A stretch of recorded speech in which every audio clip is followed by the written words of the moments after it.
I'm Cynthia Myers-Morrison.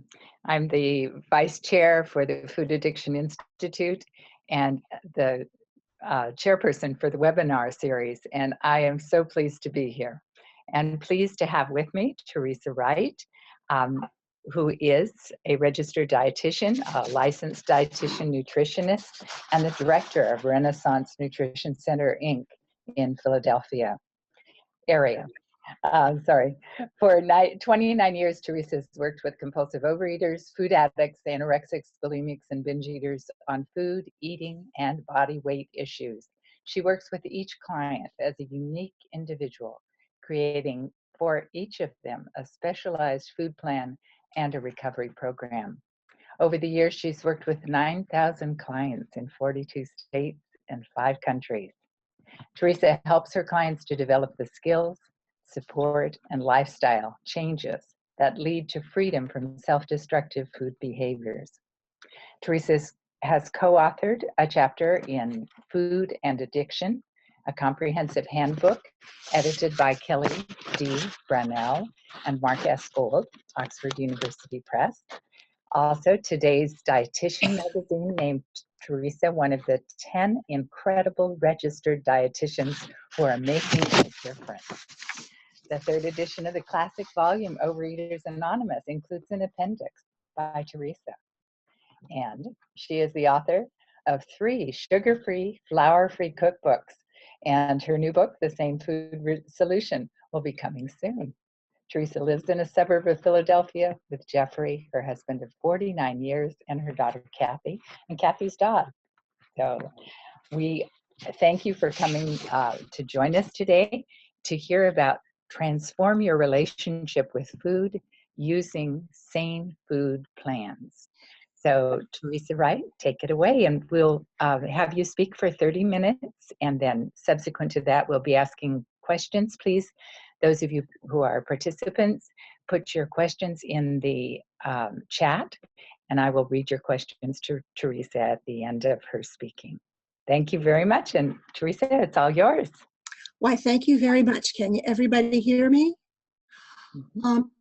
Before we start, I'd just like to take a minute to send some positive vibrations for safety and well-being to the people in Florida and Texas and Mexico. This is something this hurricane stuff is something that's just so unusual and scary. So, Americans' food can be insane. And so what I want people to do is find some sanity in their food. The people who come to me are looking for a food plan. A lot of the times the people who come to me are new to recovery and new to OA, or I'm sending them to their first OA meeting. Or they're people who've been working in one program or another and struggling for 10 or 20 years and not being able to find what they need. So what I try to do is write a food plan that works for the individual. This is what I want a food plan to make, to be effective. It's got to be enough. You know, people swing from starving to binging and back and forth. And the power to starve comes from the binge, and the power to binge comes from the starve. And so what I want people to do is have enough food. I want people to feel comfortable with their food plan. I want it to be easy for them to follow. And I want it to meet their nutrient needs. I mean, you know, I'm a dietitian. Nutrient needs are important to me. And I want it to be strong enough that the addictive and abusive and self-destructive behaviors can be limited or removed. And I want to take out all of the binge and drug and trigger foods. And it's really important to me to say, when you have a food plan that works for you, that's great. And that's the beginning of the process. The food plan is the first step in the recovery program, and then you get to do the recovery program. This is really hard because food and eating are the most intimate experiences of our lives. They're more intimate than having sex or having a baby, because the food actually becomes part of your body. That means that the chicken I ate for dinner last night in the next 5 days is going to become my heart or my liver or my lungs or my eyeballs. And the food really becomes very much a part of my body. And the overeating was often used in childhood to turn off the traumatic things that happened in childhood. Some of the time people have had traumas before they had words to describe the traumas. So when the feelings come up, they're not really verbal feelings, they're just the feelings. And so a lot of the times the clients who see me haven't been taught to handle their feelings without using food. And all of their lives, they've used the food to manage these feelings. And now, when they put down the food, the feelings are up and it's scary. I don't think I could find a dietitian anywhere who would say that we ought to eat more sugar.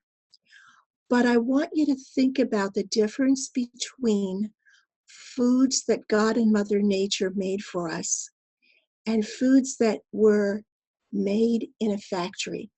They're refined, they're processed, and they're man-made, and they're called edible food-like objects. I call them edible food-like objects. The addictive foods are also the foods the client obsesses about and eats to excess, and foods that look and taste and smell like addictive foods. If my client is sensitive to potato chips, she's going to be sensitive to lentil chips and veggie chips and tortilla chips and all of the things that are like the foods that are her addictive foods. And most of the addictive foods are high calorie and nutrient free. Manufacturers, I think, do this deliberately because the things that they can put in their refined, processed, and man-made foods cost less than whole foods and real foods. Here's a list of foods that one might eliminate. We know about sugar. We know about high fructose corn syrup. The high fructose corn syrup people wanted to change their name to corn sweetener, and the sugar people spent thousands of dollars to prevent that. High fructose corn syrup is actually cheaper than real sugar, and it's used in everything, and it gives us a smooth, easy texture to the foods. Sugar alcohols are like erythritol, mannitol, xylitol, sorbitol. These sugar alcohols are powerful triggers for people, and they come up in a lot of sugar-free foods. Flours of all kinds are whole grains that have been ground into a fine powder. So the carbohydrate in the flour is absorbed more quickly, and that's what sets people off. There's a lot of struggle among us about flour versus wheat versus gluten. I actually put a couple of chapters in my new food plan book about those because it's important to figure out which one is the issue. Fat releases a neurotransmitter in your brain named endorphin, and endorphins are the opiates, the painkillers in our brain. We can have any of the others of these, salt and salty foods, dairy products, caffeine, alcohol, chocolate, NutraSweet, and the other sugar substitutes. I have clients who put 20 packs of NutraSweet in their mouth on a daily basis. I have clients who use 70 of the Listerine those paper and mouthwash thingies. And the other thing is, someone once said to me, I don't care what it is, I just want more of it. And that's why we work so hard on portion sizes and portion control. And I think it's important to look at the texture. Is the texture that sets the client off creamy or crunchy or chewy? And the most important thing that I want to say is the foods. I never tell a person, well, you're a food addict. I just listen. And I listen to them telling me what are the foods that set them off. And once I've heard what the foods are that set them off, I can put them into one of these categories and know which is the place I have to start. The best foods of abuse have certain characteristics. Either they're fatty and creamy like pizza is, or they're salty and crunchy like chips, or they're sugar like regular soda, or there's sugar with fat like ice cream, or there's sugar with flour, or sugar with fat and flour. And I want to know what is the food and the texture that trigger, because that's what I can focus on as we set up the food plan. And I want to say again, we must control the portions. After years of abusive eating, I tell them that their eyeballs need to be recalibrated. What they're seeing as portions is not the realistic kind of portion that normal, quote unquote, people would eat. It's much bigger, and it looks much bigger to you and me, or to those of us who've been weighing and measuring. And we have to get a portion control in so that we don't set off the binging. I'm real careful, especially with people who are new to the program. I'm real careful that I remove the foods that are addictive and sensitive. I don't think everyone needs to remove all the trigger foods on the list, but I have to remember that any food or edible food-like object that is inserted into the oral cavity can become an object of abuse for a compulsive eater. I had a client in my office who had been losing 2 to 4 pounds every 2 weeks, which is a normal weight loss for me. And in the last 2 weeks, she had stopped losing weight. And I'm thinking about this, and I went inside and I asked my higher power to show me what was going on.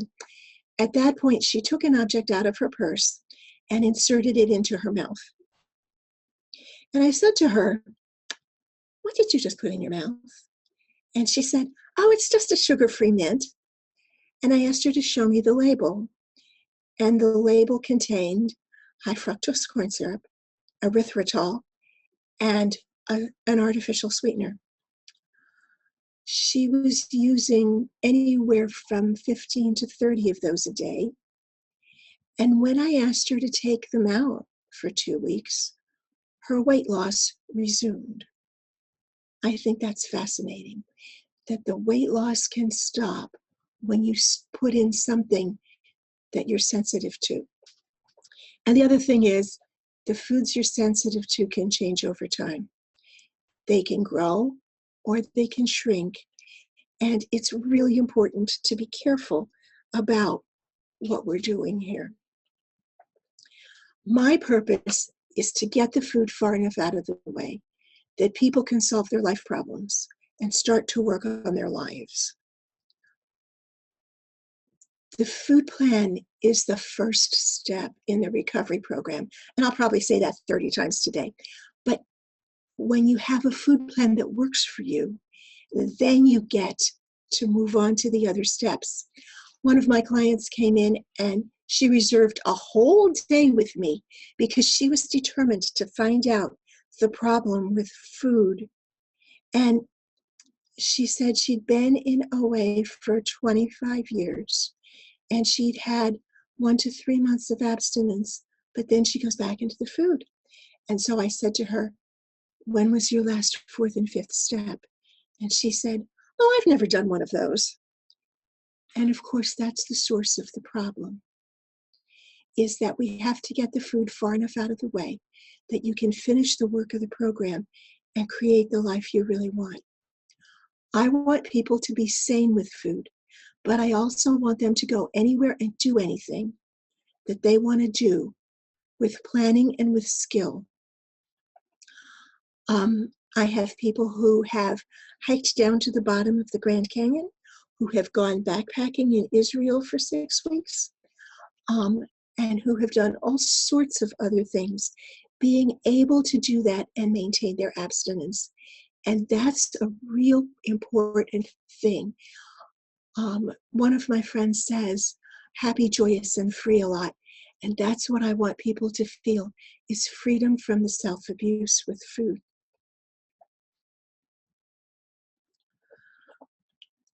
My clients who are new to the program often come looking for a new diet to me.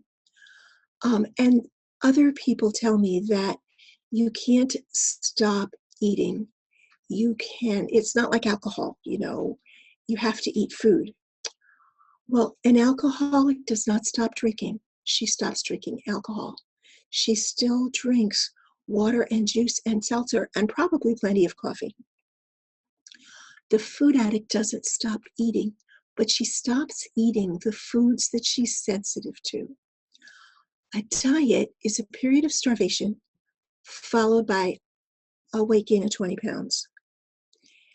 A food plan is a flexible worksheet for beginning the recovery program. I want my food plans to fit my clients like their favorite pair of sneakers. I want the food plan to be able to support them as they walk over the rough ground of the recovery process. And I want the food plan to fit their bodies, minds, and spirits as perfectly as I can. If you went out for a walk in your favorite pair of sneakers and you came back with a blister on your toe, you'd go look at what was wrong with the sneakers. You wouldn't cut off your toe. And I want the food plan to be flexible enough and comfortable enough that the client can notice what else is going on in her life.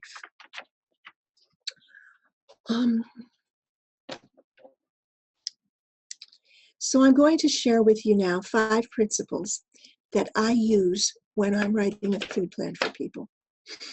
The first thing I'm doing is I'm taking out all the drug and trigger foods. The very first therapist I ever worked with said to me that the answer to all of our problems is inside ourselves, and the therapist only has to listen until the client says the right answer and then say yes. So I listen to what the problems are. I listen to their binge food list. I listen to the struggles that they're having, and I find the elements of their food and their lives that set them off.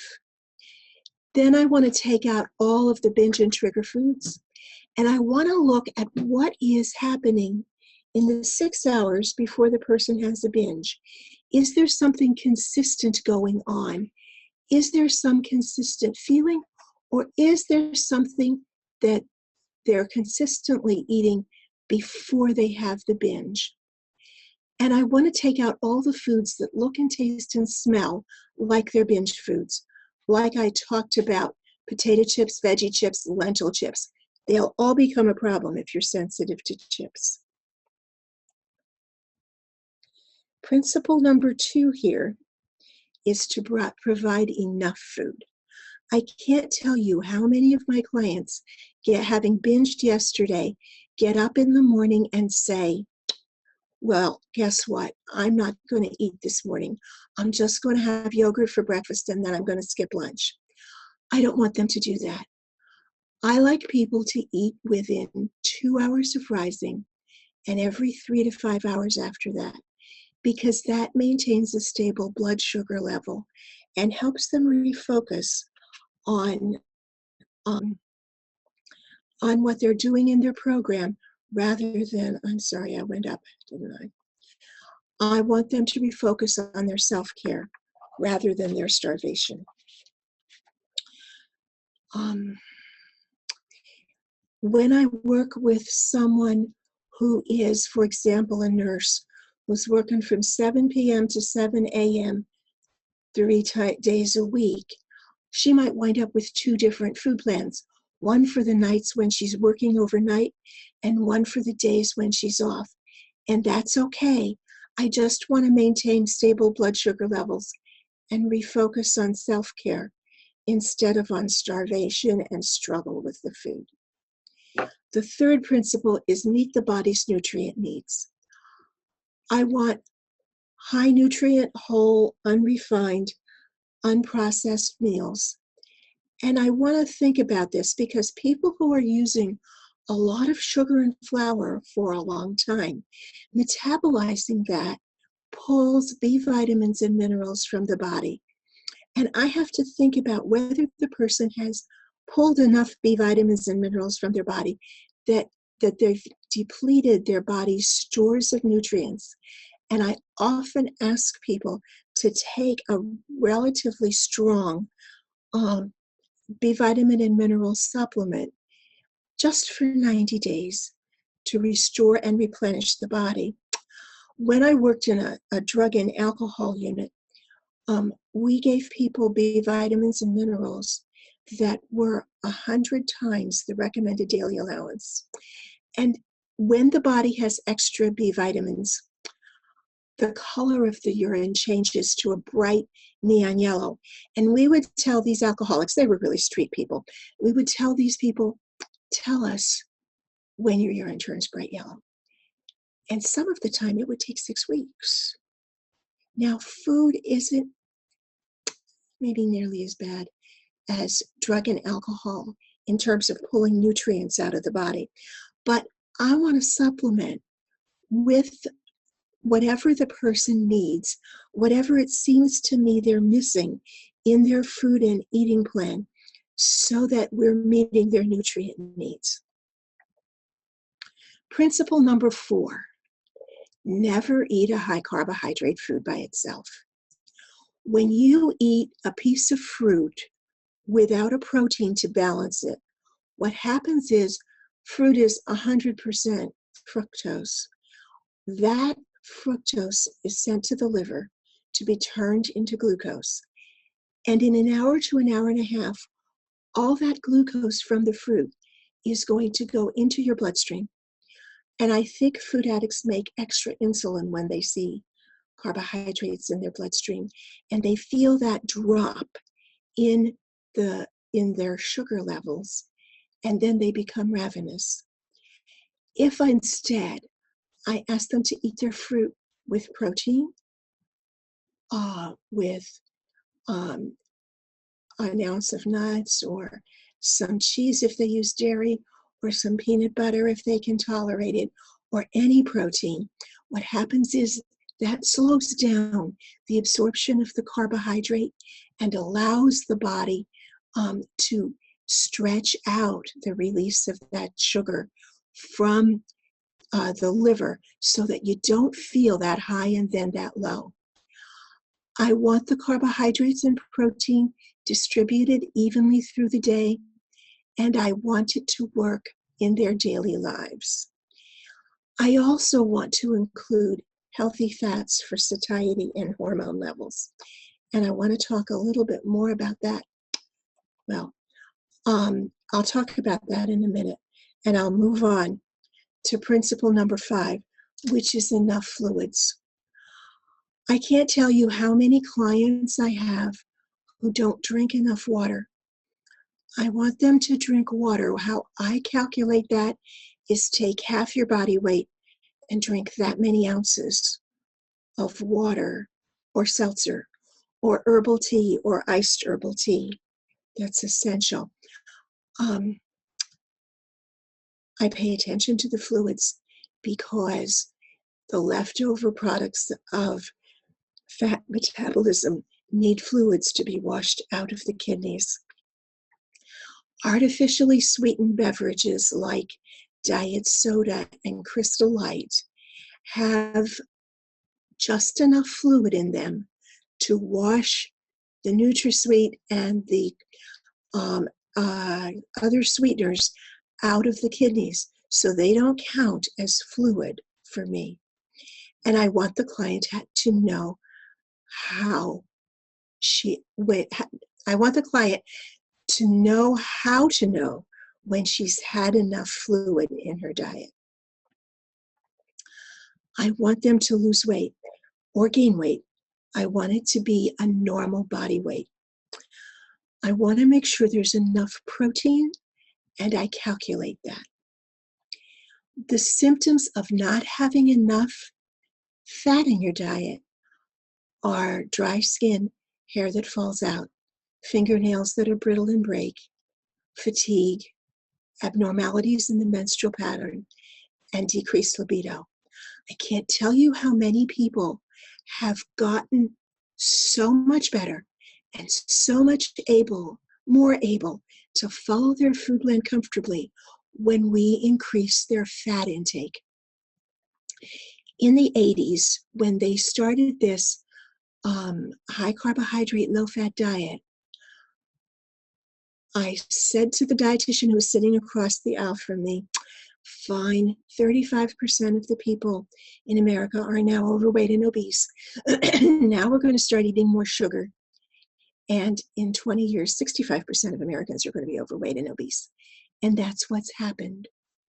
So we need to let go of some of our fear of fat, and we need to allow ourselves to have enough fat to maintain the body.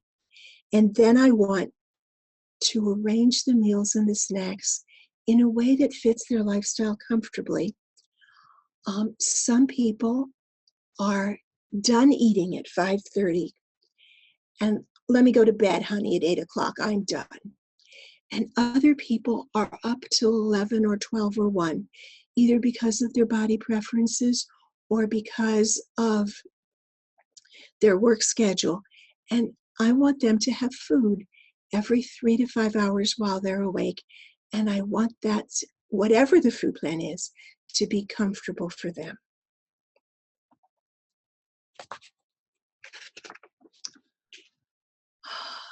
Oops. I've said this before, I want to say it again. The food plan is the first step in abstinence. The food plan gets the food far enough out of the way that the real problems of the addiction in life can be solved. Once abstinence is established, the recovery process begins. In Dignity of Choice, which is a publication of Overeaters Anonymous, it says, abstinence is a state of mind characterized by freedom from the obsession with food. And that's my goal. I want people to be free of the cravings and fear and discussion and obsession. And I want to change the food plan as the body needs the food plan changed. I want to point out to you that addiction is a physical sensitivity. I'm looking for the classic signs of addiction: tolerance, craving, obsession, loss of control, and withdrawal. When I talk to other dietitians about this, they say, you can't be addicted to food because there's no withdrawal. Oh, yes, there is withdrawal. I expect withdrawal symptoms when I get all the drug foods out. When I started doing this work 29 years ago, I wasn't really sure that food addiction existed. And I asked people about the withdrawal symptoms, the anxiety, the irritability, the craving, and so forth. If I asked them about the withdrawal symptoms, in the next session, they would tell me they had them. If I tell them ahead of time that they're going to be withdrawal symptoms and I tell them what they are, they're going to tell me they had them. The worst withdrawal lasts about a month, but I see withdrawal symptoms up to a year. And I actually have a handout that I give clients that says what the withdrawal symptoms are by day of the month so that they can be aware of that reality. And that's the wrong way, sorry. I said that. On their own, very few can establish a healthy relationship with food without a higher power. The higher power I've learned about in the 12-step program is vigilant about not violating my free will. The client must give permission for the higher power, whatever that is, whether they believe in it or not, to help them with the food. And yes, the clients need fellowship and meetings and a sponsor and the tools of the program. But without a higher power, it's very hard for people to get this recovery program. This is the way you can find peace around food, serenity, and that life beyond your wildest dreams. I don't really care what people call their higher power. Today we might call Irma, the hurricane, our higher power. But I want people to observe that there is a force in the universe greater than themselves, and they need to give that force permission to help them with the food. You're going to see me talking about sanity with food. And I, being silly about this, created the words that are sane food. Sustainable, that means you can do it. Abundant, that means it's enough. Nutrient rich, that means it meets all your nutrient needs. Effective at meeting your goals, whether you want to gain weight or lose weight or have more energy or make your hair stop falling out, whatever it is. And I want it to be free of drug, binge, and trigger foods. And I want the food plan to be open to changing whenever your situation change. People move, they change jobs, they get married, they get pregnant, and they're breastfeeding. We have to change the food plan to match that. And I want the food plan to help your recovery grow. And I want it to be delicious. Diet foods are plain and ordinary and boring. I want people to have great food that they love. If you want chili, I want you to have chili, and I want you to know how to put it together, and I want you to know how to weigh and measure it so it fits in your food plan. Whatever it is, I spend a lot of time teaching people how to use herbs and spices and how to make their food delicious and interesting. Sanity means you're relaxed and comfortable with your food. You don't have cravings. You're generally satisfied. Your body is healthy and energetic. People have to have the energy to do the exercises that the body needs. And until you have enough nutrients in the body's not going to want to exercise. And you have your feelings. And we have to teach people to handle their feelings and use the skills to handle them. And then we have to teach them how to feel joy. Because when I ask my clients, when are you happy? They often have a hard time answering that question. And I think that's sad. And then I want my clients to create the life they've always dreamed of, the life they really want, and be free of the food obsession. Thank you for listening. I'm done. That was perfect timing. Perfect. Was it really? Thank you, Theresa. Yes. I Well did done. make it 31 minutes. Well done. Well done. Thank you. So now we have some questions, and please feel free to post them on the chat page at the bottom of your screen, probably at the bottom of your screen. And if you click on chat and then write in your questions. And our first one, Theresa, is what is the difference between an obsession for a feast of freshly picked asparagus in the spring and an obsession for donuts with Sunday coffee? Oh, there's a clear difference. There's a delight and a joy in asparagus. I love asparagus grilled on the grill with olive oil and garlic for just 4 or 5 minutes. It's delicious and I enjoy it. And I'm not thinking about what's the next vegetable I can find. When I have donuts, I'm feeling guilty. I'm feeling aggravated, I'm feeling a little high, and I want more. That's the difference. Thank you. And please put your questions in. We have about 30 minutes and would love to answer as many questions as you can bring to us. You mentioned cravings a couple of times. Could you speak a little bit more about physiological cravings or versus mental cravings or false hunger? A physiological craving happens in the brain. Sugar, alcohol, and cocaine and heroin change the neurotransmitters in your brain so that you crave more. Cigarettes, cocaine, and chocolate release dopamine, which is a neurotransmitter that gives you a generalized sense of well-being. When you've done a lot of those, the body shuts down its dopamine production, and so you feel you need the release of the dopamine to maintain your sanity and yourself. That's the physical change that addiction makes. The mental obsession is about the fact that you've been using donuts whenever you have to talk to your mother-in-law for 20 years now, and you're not enjoying your mother-in-law or whoever it is you're talking to, and you're having a feeling, and what you're thinking about is, I want the donuts to manage this nasty feeling. Is that clear? It is. Thank you very much for those examples. Another question, how do you deal with your clients if and when they have a slip or break in their abstinence or food plan? Gently, with love and support.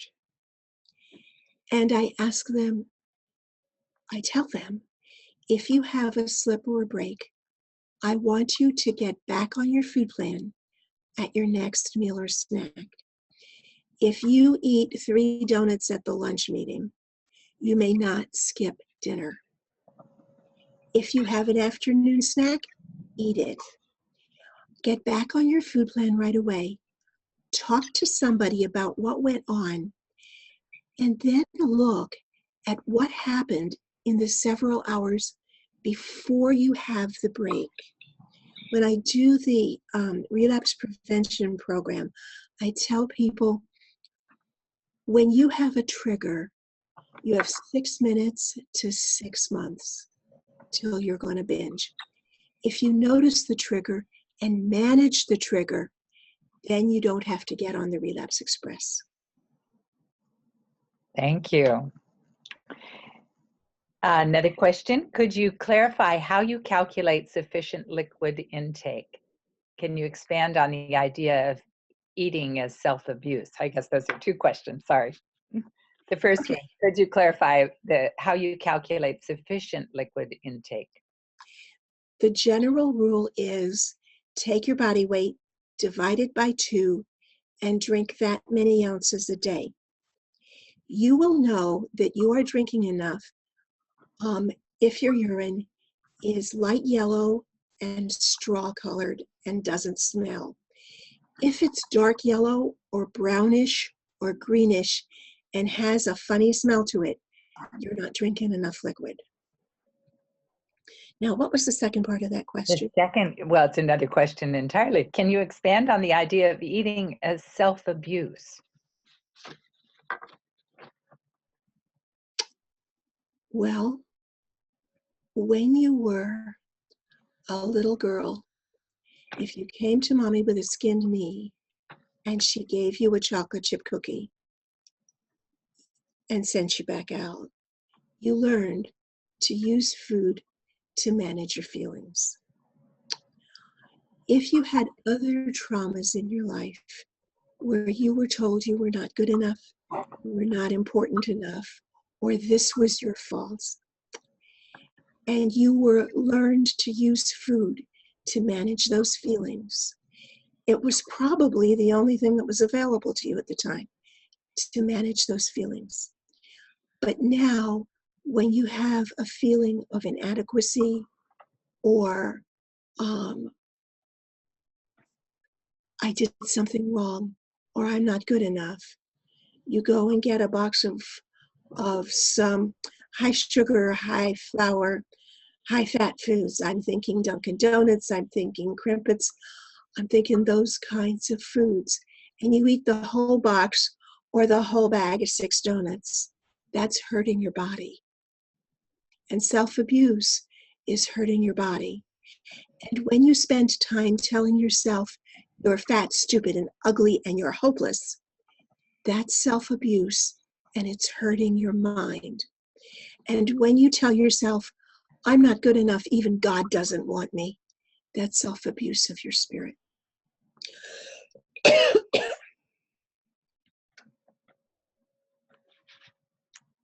Thank you. And the next question is, how much protein do you recommend?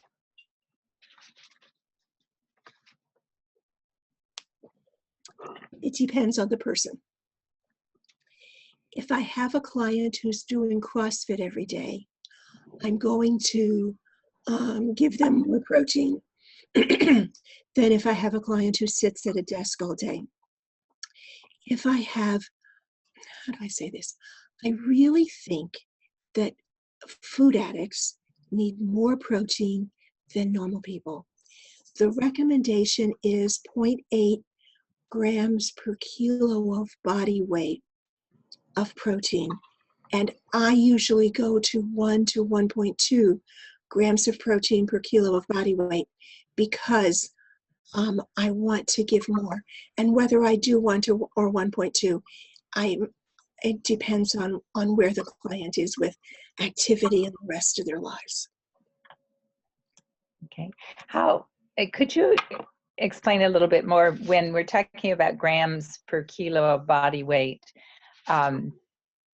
This is grams of protein in a product. It isn't the grams of that product, correct? Right. An ounce of protein is supposed to have somewhere close to 7 grams of protein. So I've got 30 grams by weight of chicken, let's say, and that 30 grams of chicken contains 7 grams of protein. Okay. So if we were doing this in ounces, can you make the translation for ounces? An ounce. Those grams confuse me. I know you're familiar. An ounce is 30 grams. Right. If you look at the serving size on any label, they're going to tell you a serving size is 2 tablespoons or whatever, and next to it in parenthesis will be the number of grams. Oh, okay. Mathematically, I'm not very good at this, but if 30 grams contains 7 grams of protein, I'm not sure how much that would be in ounces. We would have to calculate that. All right. So if someone were eating 4 ounces of protein, it'd be 28 grams Of protein. Mm-hmm. Yeah. Okay. And the total per day would be, again, related to your body weight. Right. So, and when you're talking about the body weight, could you explain, are you looking at the body weight that's the desired body weight in the future or the current body weight? Both. Oh, okay. So I calculate it both ways, Mhm. and then I decide what is going to work best for the client. I individualize it all, Mhm. and clients make an appointment with me, and then they make an appointment in 2 weeks, so we can figure out whether that's working. Okay. And another question, with regard to the flours and wheat and gluten, you said, which is the issue? Is it possible for some that all grains are an issue? Yes, And how to determine that? I listen. When the grains are causing the client to struggle with food, I take out the grains. I take out anything that causes the client to struggle with food. But there's a difference between grains and starches. So often people who are going to be sensitive to rice and barley and quinoa can use the starches like butternut squash or acorn squash or spaghetti squash or jicama or one of those other starches that don't have, a grain is something that has a germabran and an endosperm. And if they don't, I ask people to try them. And do I have time to talk about flour? When we make regular flour in America, we take off the bran and the germ, and that removes from the whole wheat kernel all of the fiber, all of the 18 B vitamins, and the 4 minerals. The rest that's left is mostly 50 to 1,000 molecules of sugar hooked together. I call that timed release sugar. When we call that, on the label, it's going to be wheat flour. When we add back 3 of the vitamins and 1 of the minerals, that's called enriched wheat flour. But the other B vitamins and minerals that God and Mother Nature put in the wheat kernel are gone. Only when it says whole wheat flour are all the nutrients that God and Mother Nature put in the wheat kernel present. And I question whether we're sensitive to wheat or whether we're sensitive to all the chemicals and things, the genetically modified things we've put in wheat in America today. The wheat plant used to be 4.5 feet tall. Now it's 1.5 feet tall. It's a much bigger bud on the wheat plant. So we've had to make the stalk stronger to hold the wheat plant up. And we put in the wheat plant something that makes the wheat plant able to tolerate the pesticides that we're going to use on the weeds in the farmland. So am I sensitive to wheat or am I sensitive to Roundup, which is in the wheat? I don't know.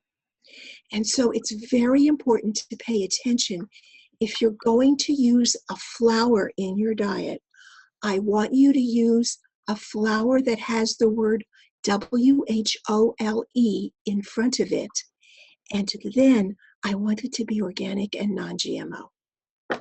Sorry for the diversion. It's one of my personal peeves. Well, thank you. Another question. Do you recommend a certain amount of time on an abstinent food plan before the client begins a recovery or 12-step program, or is it in parallel? As soon as I can get them to OA. The first step is we admitted we were powerless over food and our lives had become unmanageable. By the time they get to me, they know it intellectually, but they haven't really experienced it in their soul. I had a client last week who had been to me in 2008, and then I didn't see her until 2017. And I said to her, what did you do with the food? Because she weighed what she did, 100 pounds overweight in 2008. And she said, I tried every diet on the face of the earth, and none of them worked. And now when she follows an abstinent food plan, she needs the support and she needs the tools of recovery and she needs the prayer and she needs the sponsorship. She needs someone to hold herself accountable to every day and sometimes 3 times a day about what she's eating and not eating. So yes, I ask people to go to 6 different OA meetings in the first month so that they can pick a place they're really comfortable. And then I ask them to look at finding an OA meeting or you deciding to use one of the phone or internet groups, that for one for every day of the week, so that even if they're only going to go to 2 or 3 meetings a week, I want them to know where there is a meeting they can go to today. And so if you need a meeting today, where can you go? Or let me get on the internet and find a meeting I can listen to. So I get them into program as soon as I can talk them into it. Do you have any tricks to getting them into program? Yeah, I talk to them about what my program, which is not a food-based program, has done in my life. I talk to them about how I don't know anyone who can do this without a program. And I talk to them about asking them to experiment with whether this will help them. And I talk to them about going to 6 and 7 meetings so that they can sample them and find out. And I encourage the clients who live near me to say, when they say they're new at the meeting, Theresa said I had to come. And what happens with that is that their clients in the meeting all know what I'd like them to do, which is welcome that person and get her settled in the meeting. That's fabulous. Thank you. Another question. Do you calorie restrict your clients to promote weight loss? And if so, how much of a deficit do you recommend? Could you talk what would be calorie restriction? I don't want the client to feel restricted about anything. I calculate it on the calculator with a couple of complicated formulas that I don't want to share here, but just to say, I figure it out based on what the client tells me and based on what my calculator tells me. Mm-hmm. Okay. And in terms of goal weights, what is a goal weight? A goal weight, from my perspective, is the weight that the body maintains easily and comfortably, and that changes. So for instance, if I have a woman who's 5'6", the books and the BMI would say she's supposed to be somewhere between 130 and 145. But if this woman has weighed 250 pounds for the last 20 years, what has happened is her body has changed. Her body had to add more muscle and more bone and more tissue to support that 120 pounds overweight that she is. So when we come down to a normal body weight, it might not be 130. It might be 160 or 170. And whatever that body can comfortably maintain is what they ought to do. Thank you. That client eating 20 packets of NutraSweet must be a low bottom addict. A smiley face. Leaving aside the issues specific to NutraSweet, would you please explain what happens physically when we ingest artificial sweeteners in general? Oh, when I wrote the food plan book, did I struggle about that? Oh. I think artificial sweeteners can set off your cravings. Whatever artificial sweetener you're using, I recommend that you use not more than 6 a day. I don't recommend NutraSweet, especially for people who have headaches or migraines, because NutraSweet, the amino acids in NutraSweet can affect your brain cells. I don't recommend products that have erythritol or mannitol or sorbitol added to them, because those are powerful triggers, especially if I have a client who's a food addict as well as an alcoholic. I'm giving her a molecule of sugar and a molecule of alcohol. That's really scary to me. So I'd rather people use real stevia or Splenda or saccharin, because those are probably safer than the other 12 artificial sweeteners that are available. Thank you. And you said real stevia. What does that mean? Well, there are 3 or 4 different kinds of stevia-based products that look and act like they have stevia in it, and that are 99.99% erythritol and 0.01% stevia. So you have to read the labels carefully on those products. Very carefully. They're in very small print usually.